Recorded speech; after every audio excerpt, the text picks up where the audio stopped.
আচ্ছা, এই বাংলার বুকে যা যা হচ্ছে সেটা আপনারা এর আগে দেখেছেন? যদি না দেখে থাকেন তাহলে এখন কেন হচ্ছে এবার প্রশ্ন করুন। এই বাংলার অবনতির জন্য কে দায়ী, কারা দায়ী, সেই প্রশ্নটা করুন, নিজেদেরকেও করুন। তার কারণ এই বাংলায় আপনি কখনো দেখেছেন যে কোনো মঞ্চে কোনো একজন শিল্পী গান গাইতে উঠেছেন এবং তিনি কি গান গাইবেন সেই গানের ফতোয়া জারি করে দেওয়া হচ্ছে? এই গানটা গাওয়া যাবে, এই গানটা গাওয়া যাবে না, এই গানটা চলবে, ওই গানটা চলবে না। শুনেছেন কখনো? কিন্তু আজ হচ্ছে, আজকে গানে ফতোয়া আসছে, কালকে অন্য কিছুতে ফতোয়া আসবে।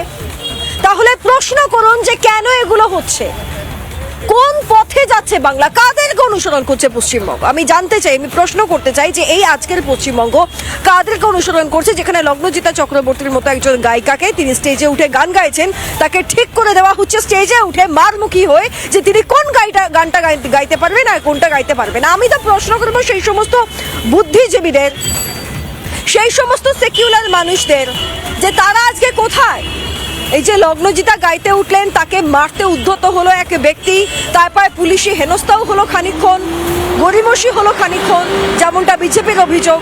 তারপর আজকে এই শহর কলকাতার বুকে একটা প্রতিবাদ মিছিল, একটা মোমবাতি মিছিল, একটা অবস্থান, কোথায়? একটা ফেসবুকে পোস্ট, খুব গুরুত্বপূর্ণ পোস্ট।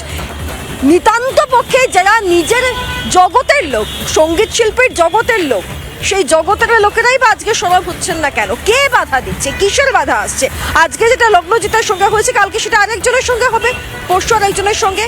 কেন সবাই চুপ কেন?